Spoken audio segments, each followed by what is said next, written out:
Salve, halo, selamat pagi, selamat bertemu kembali bersama saya Patricius Batarius dalam mata kuliah metode numerik. Kali ini kita akan mempelajari salah satu metode pencarian sebuah akar persamaan nonlinear, yaitu metode sekant.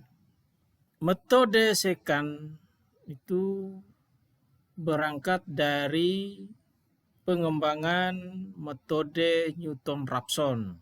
Sebenarnya dia muncul karena adanya kelemahan dari metode Newton-Raphson.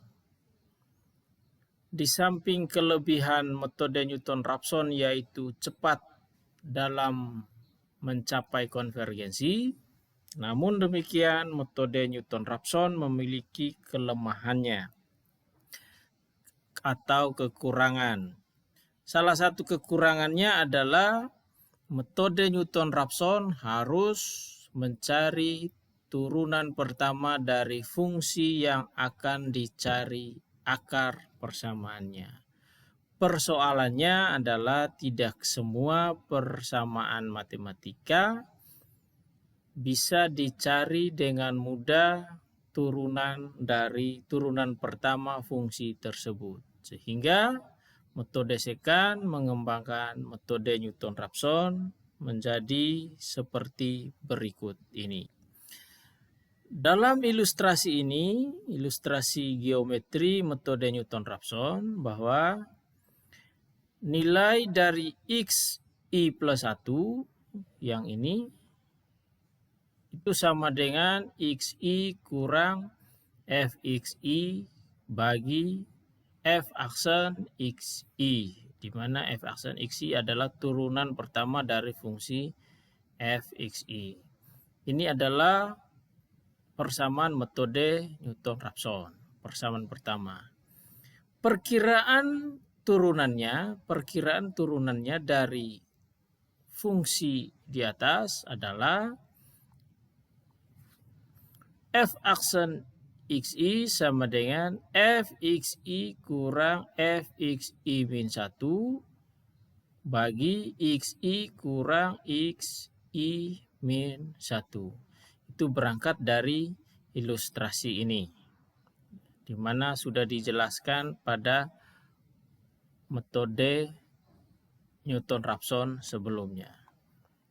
Dari dua persamaan di atas, persamaan 1 dan persamaan kedua, substitusikan persamaan yang kedua ini ke dalam persamaan pertama, menghasilkan metode sekant, yaitu persamaannya xi plus 1 sama dengan xi kurang fxi kali xi kurang xi min 1 dibagi fxi kurang fxi min 1.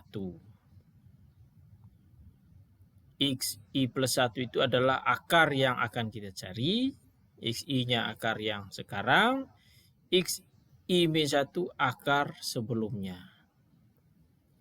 Fxi adalah nilai dari fungsi xi, fxi min 1 nilai dari fungsi xi min 1. Persamaan terakhir ini adalah persamaan metode sekant, diturunkan dari metode Newton-Raphson. Bisa juga penurunan metode sekant itu diperoleh dari proses geometri. Perhatikan segitiga yang ada di gambar di samping ini. Yang ini ada dua buah segitiga, yaitu segitiga A, B, E, dan segitiga D, C, E. Jika dibuat dalam bentuk perbandingan secara geometri, maka ditulis AB berbanding dengan AE. Itu sama dengan DC berbanding dengan DE. Jadi yang AB sama dengan AE, DC sama dengan DE. Dapat ditulis sebagai FXI, AB ini sebagai FXI berbanding dengan AE-nya, yaitu XI kurang XI plus 1. Sama dengan yang nilai DC itu adalah FXI min 1 per XI min 1 yang ini kurang XI plus 1. Setelah persamaan ini diatur ulang, maka kita akan peroleh XI plus 1 sama dengan XI kurang FXI kali XI kurang XI min 1 bagi FXI kurang FXI min 1. Yang ini, yang terakhir ini adalah persamaan metode secant. Sama dengan yang sebelumnya pengembangan di metode Newton-Raphson tadi. Di mana XI plus 1 adalah akar yang akan kita cari. Akar yang akan kita cari disimbolkan dengan ini, XI plus 1. XI adalah akar yang sekarang. XI min 1 adalah akar sebelumnya. Selanjutnya kita lihat algoritma metode secant.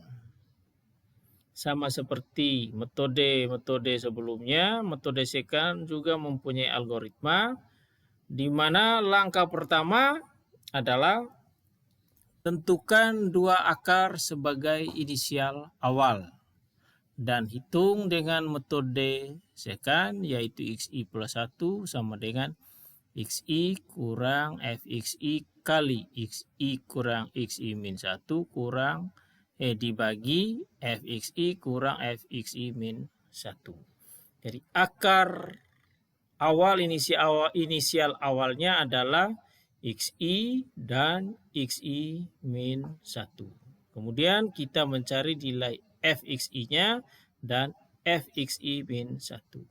Setelah mendapatkan nilai XI plus 1, hitung kesalahan relatif aproksimasi.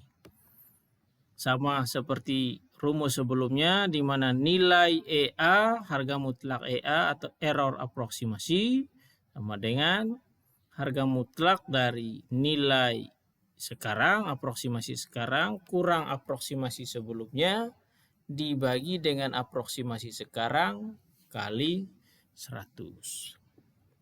Setelah kita hitung, langkah yang kedua adalah tentukan nilai dari harga aproksimasinya, error aproksimasi harga mutlak, dan perbandingan dengan ES atau nilai toleransi kesalahannya.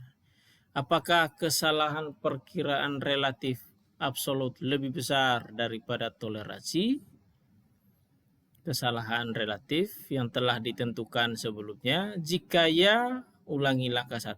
Jika tidak, hentikan algoritma. Sama seperti kondisi pada metode Newton-Raphson ataukah metode yang sudah dijelaskan sebelumnya.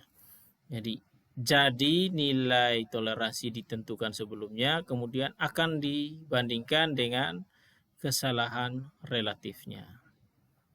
Jika kesalahan relatif lebih besar daripada toleransi kesalahan, kembali ke langkah 1. Dia akan berhenti jika nilainya lebih kecil. Periksa juga, kondisi berikutnya periksa juga jumlah iterasi apakah melebihi jumlah iterasi maksimum atau tidak. Jika melebihi atau sama dengan, algoritma dihentikan. Demikian dua langkah algoritma metode secant dan penjelasan mengenai penurunan metode secant. Pada slide atau video berikutnya akan dijelaskan bagaimana menyelesaikan suatu persamaan matematika untuk mencari akar persamaan non-linear menggunakan metode sekant. Demikian penjelasan kali ini. Semoga bermanfaat. Sampai bertemu di video berikutnya.